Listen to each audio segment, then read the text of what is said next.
All right, hi everybody, it's me, Bonkai922. The Death Squad's back. Actually missed it.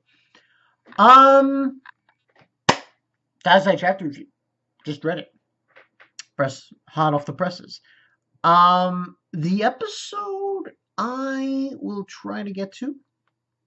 hmm Before I go to bed, before I take a shower, and do my little bit for tomorrow's work.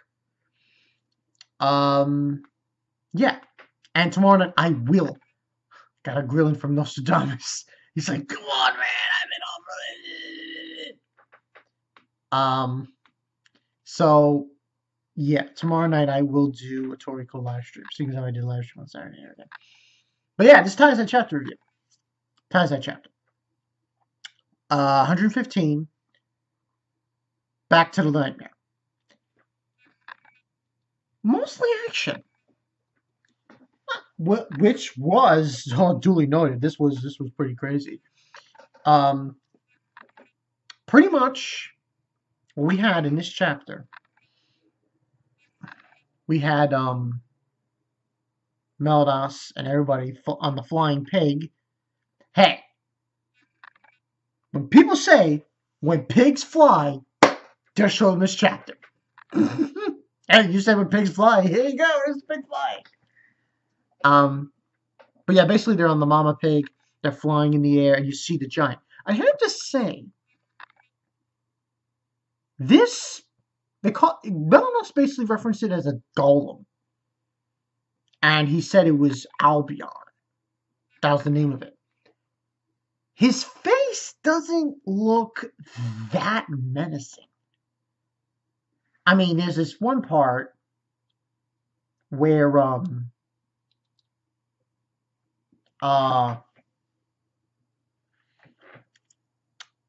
trying to think. Yeah, there's this one part where, he's yelling and shit, and I'm like, yeah, but his eyes really weren't that menacing looking. He kind of looked like a fucking Stay I don't want to say fuck Marshmallow Man, but he kind of looked like that. With his hands and everything. Or the rock biter. But, essentially they come to the aid of Arthur, and they start fighting it, and basically Meliodas tells them they have to attack the chest because that's the core of Albion.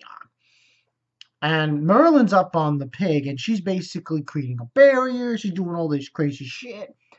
And at the end of the chapter, finally, Meliodas gets his sacred treasure. Now, here's the thing. I might do a video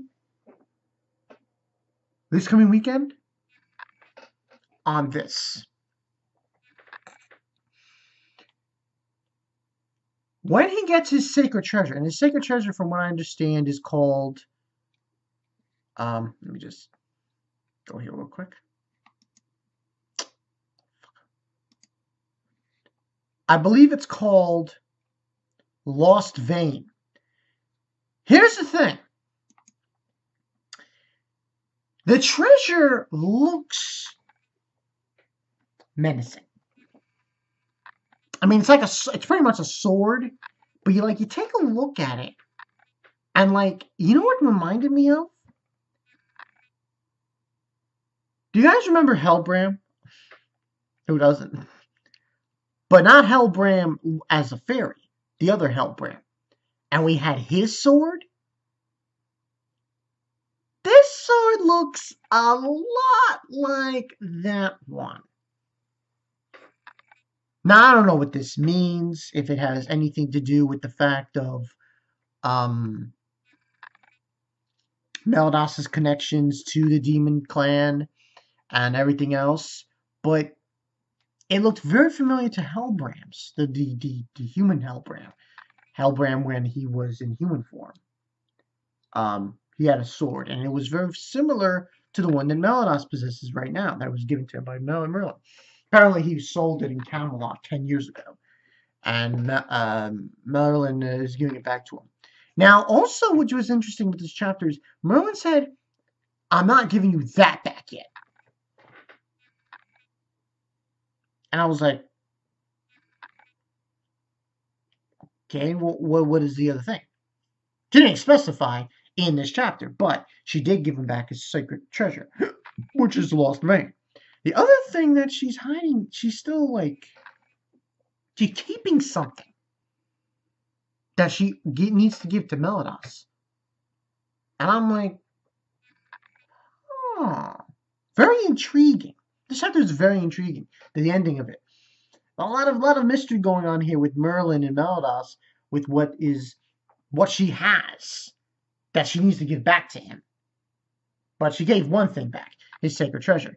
I can only imagine the amount of power. Because remember, the only people, the only sins, well, not the only sins, there's a good amount of them, who had their sacred treasures. The one that had it the longest, has had their sacred treasure the longest, has been king. And you saw what he could do. Can you imagine what Meliodas can do now?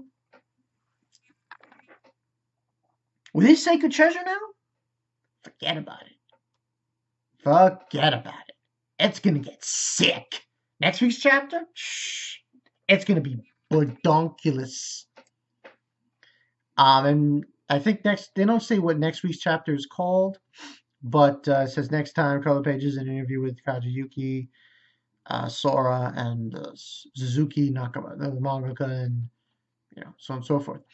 But you could only imagine where King does with his secret treasure. What the fuck is Meliodas gonna be doing? What can he do? Like, it boggles the mind because you see what he can do without a sacred treasure, and that's really OP. You imagine what he could do now?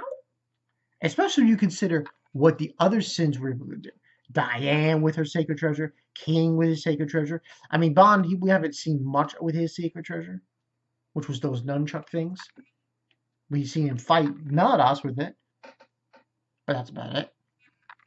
Here and there.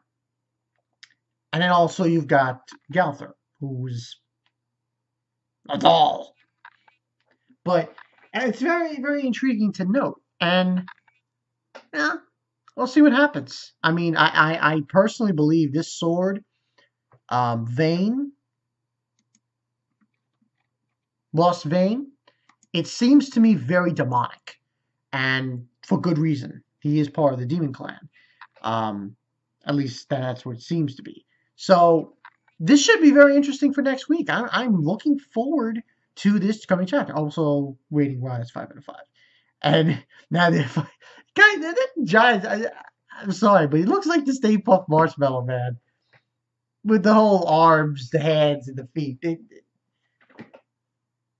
And then plus, it's rather the Stay Puft Marshmallow Man or the Rock Biter. It kind of looks like that. It's very rockish. But yeah, great chapter of Sins. Wow, I can't wait to see what Meliodas is going to do with that sword.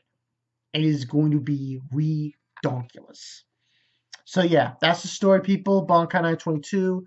I will upload this now along with Absolute Duo First Impressions. Got to get those first impressions uploaded. Work. It delays everything. Okay, yeah. So I'm Bankai 922. See you guys later. Meliodas. Yo. That sword looks fucking sick. And he's gonna shit stomp a lot of people with it. I just know it. Just know it. See you guys later.